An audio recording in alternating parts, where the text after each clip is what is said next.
Welcome to Recipes for 7 Life. We are talking Memorial Day, and Audrey is here to help us make what?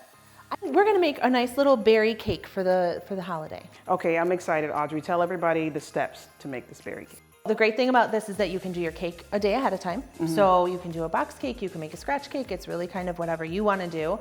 We went with a vanilla cake. You could do lemon, almond, strawberry. You can make any cake you want. Chocolate. That's a good option. I like. And then we washed up and we cut our berries, and then we made some whipped cream, which was pretty simple and straightforward. Doesn't have to be anything too fancy. What's in your whipped cream? It is cream, confectionery sugar, and vanilla. That is it. That's it. I hand whip mine, but you can always use a hand mixer or a stand mixer too. Okay, and then for the berries, we use strawberries, raspberries, blueberries, nice and we colorful. want a little red, white, and blue for the holiday, but you can put Yes. any kind of fruit in there that you want. And then, of course, she brought sprinkles.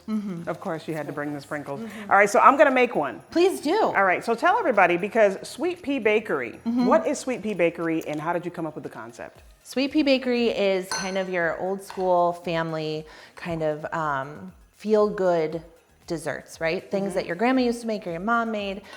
Birthday cakes, we do weddings, we do showers, we do desserts, we do kind of all sorts of things. You can come in even and just grab breakfast or lunch with us too and grab a cookie on your way out, whatever you want to do. Oh, this is good. Your family would love this because it's quick. It is quick, it's easy, and you can have people make it themselves at the party, or you can assemble ahead of time like we did in the cups. It's kind of up to you. And really quick, going back to Sweet Pea for all of my friends that are screaming, but I'm gluten sensitive. Yes, we have tons of gluten-free and vegan options. Yeah, so make sure you stop by and give these guys a look-see because they're fabulous.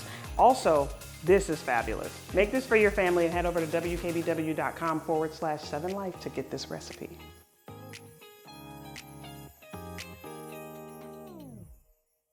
Recipes for 7 Life would like to thank Acme Cabinet Company and Clothes Mentor.